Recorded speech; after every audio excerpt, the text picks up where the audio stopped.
Welcome back to Speak More Fluently. You know how sometimes you hear people say things that don't quite make sense if you think about them literally? Oh, yeah, like, what's that one? Yeah, like spill the beans or piece of cake. Right, piece of cake, exactly. Those are idioms. And today we're diving deep into why they're so important for anyone learning English. Especially if you want to sound more like a native speaker. Exactly. So if you've ever wondered how to add a little spice to your English and really make it pop, well, stay tuned because this deep dive is for you. What I think is so fascinating about idioms is that they really offer like a window into a culture's heart and soul. Hmm. It's not just about, sounding fluent. It's about understanding like the humor, the history, the shared experiences that are like embedded in a language. That's a great point. It's like they're these little linguistic fossils carrying the weight of stories and history and everything. Yes. So let's unpack this a little bit. Why are idioms so crucial for someone who really wants to master English? Well, imagine you walk into a party and everyone's using all these expressions that you don't quite grasp. Right. You'd probably feel a little bit lost, wouldn't you? I would. A little left out, for sure. Yeah, and mastering idioms helps bridge that gap. It allows you to participate fully in conversations, understand the jokes, connect with native speakers on a much deeper level. Yeah, it's like you're suddenly speaking their secret language. Yes, exactly. You're picking up on those subtle cues that make communication so much richer.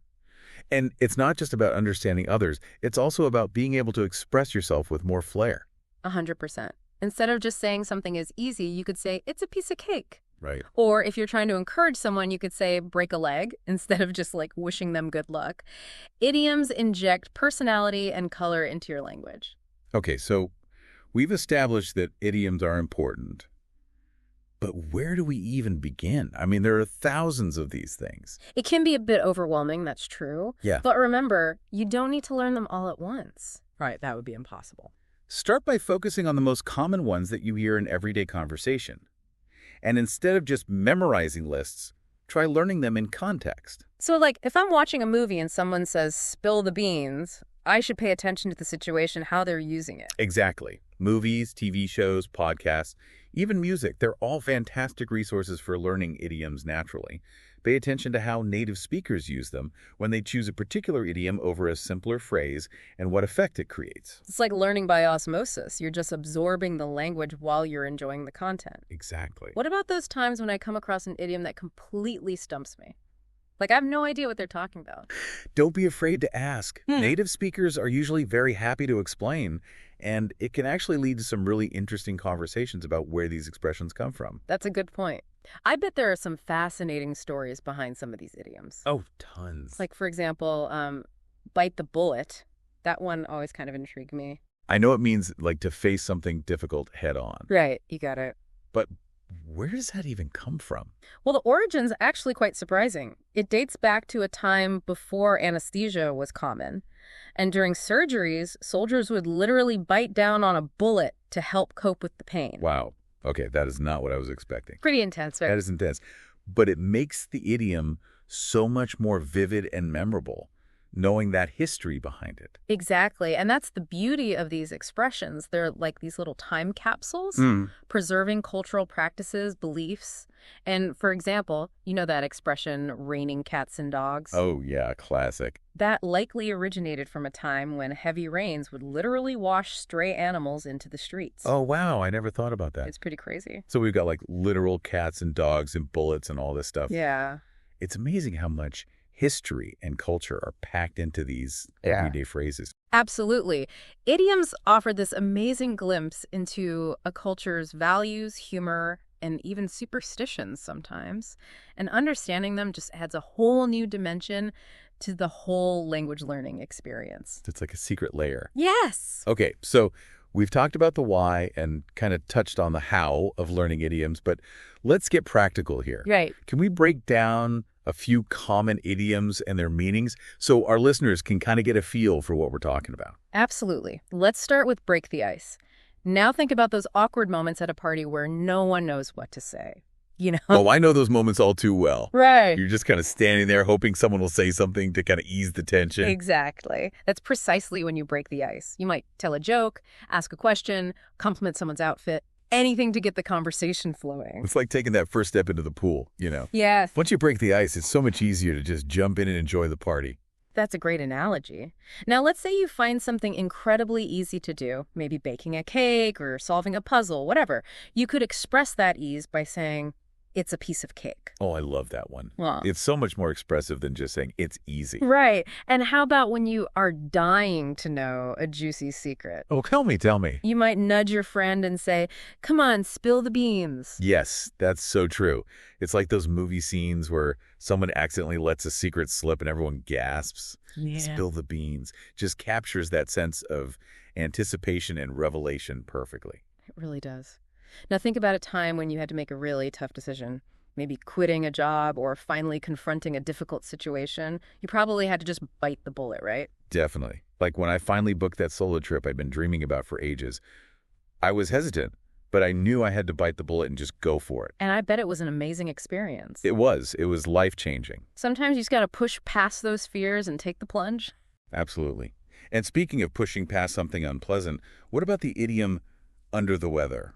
Oh, yeah. It's like saying you're not feeling your best, but in a much more evocative way. It's almost like you're saying you're feeling a bit gray and gloomy, kind of mirroring the weather outside. It's amazing how these idioms can paint such vivid pictures with just a few words. Isn't it? So we've covered a few basic idioms, but I know there are countless others out there. Oh, absolutely. Just tons and tons of them. So it can feel a little overwhelming for someone who's just starting out. Right. It can be. But remember, it's a journey, not a race.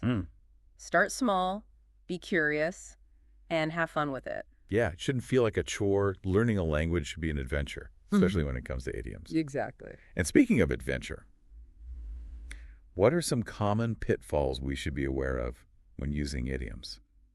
I mean, I'm sure there are times when they're not appropriate or they could even lead to some misunderstandings. Oh, absolutely. Yeah. One of the biggest traps is taking idioms too literally. Remember, they have figurative meanings, so you can't always decipher their meaning just by looking at the individual words. Right, like if someone says they're feeling blue, you wouldn't expect them to actually turn the color blue. Exactly. They're just expressing sadness, you know? It's crucial to focus on the intended meaning, not the literal interpretation of the words. Right.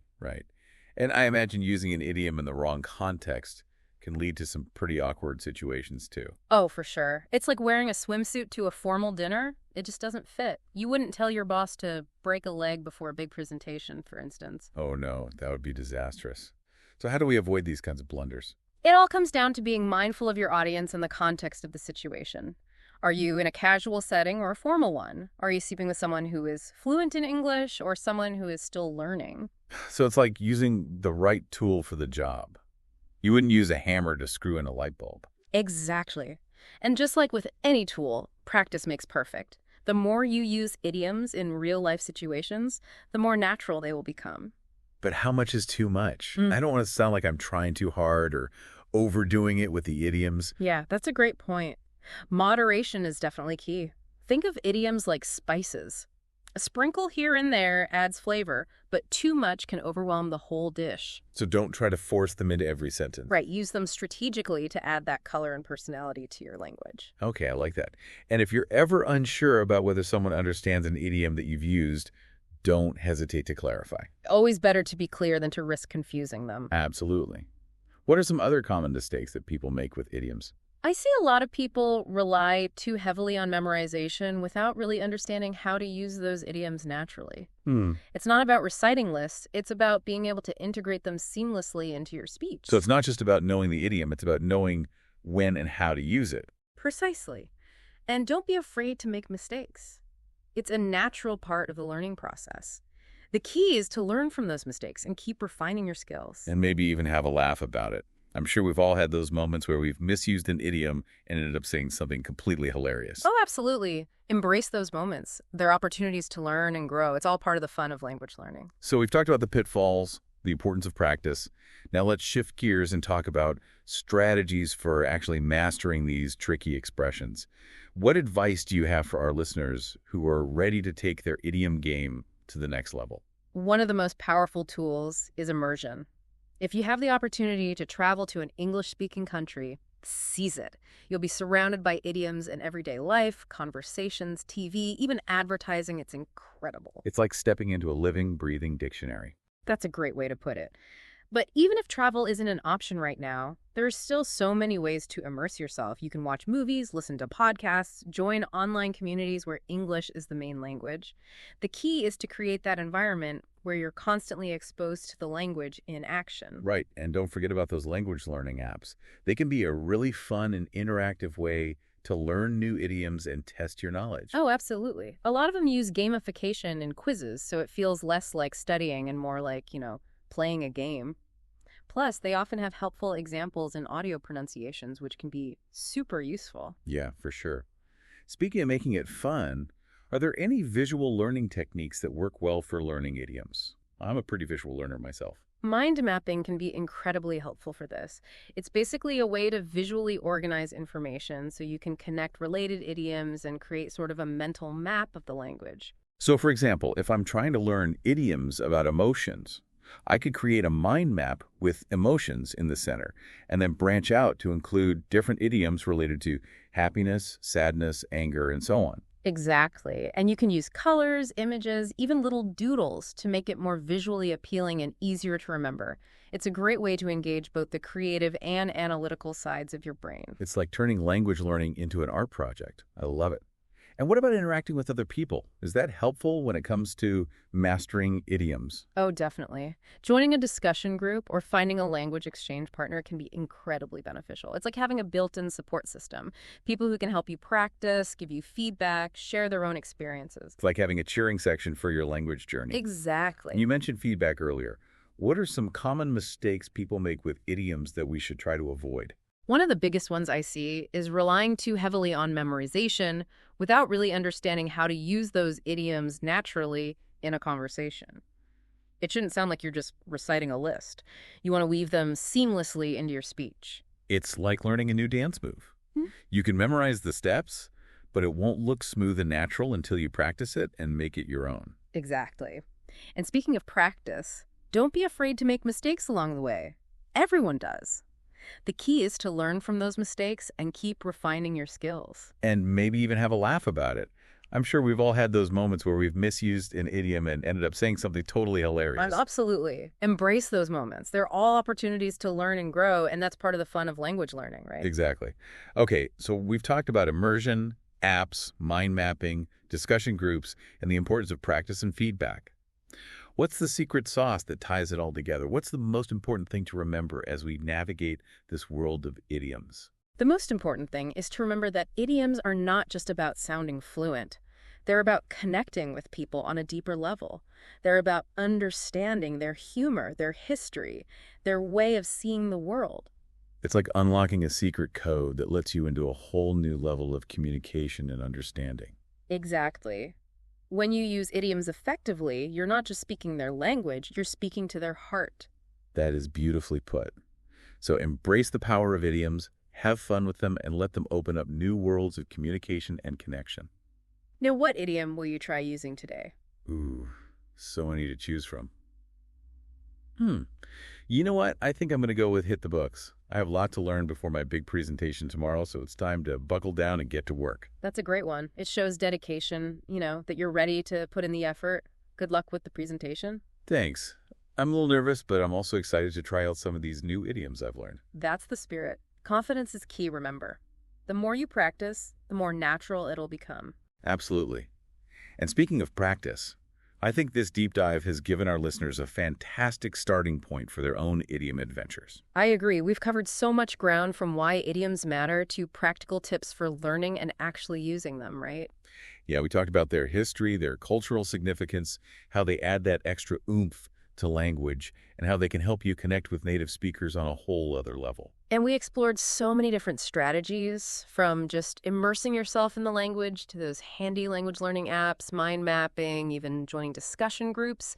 It's all about finding what works for you. But at the end of the day, the most important thing is to have fun with it, right? 100%. Learning a language, especially idioms, it should be enjoyable. It's about embracing those little quirks of language, having fun with it, and not being afraid to make mistakes along the way. Exactly. So to all our listeners out there, Keep practicing, keep exploring this wonderful world of idioms, and most importantly, keep speaking more fluently. We'll see you next time on Speak More Fluently.